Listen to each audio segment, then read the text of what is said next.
تتجه أنظار عشاق الكرة المغاربية اليوم الأحد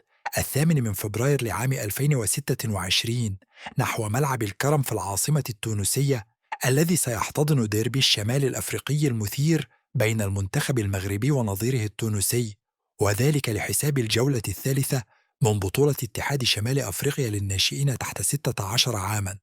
من المقرر أن تنطلق صافرة بداية المباراة في تمام الساعة 3 عصرا بتوقيت المغرب وتونس والجزائر، وهو ما يوافق الساعة 5 مساء بتوقيت مكة المكرمة.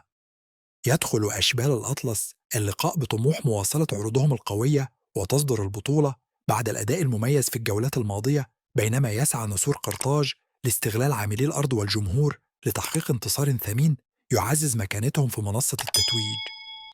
أما بخصوص التغطية التلفزيونية، فسيتم بث المباراة مباشرة عبر قناة الرياضية المغربية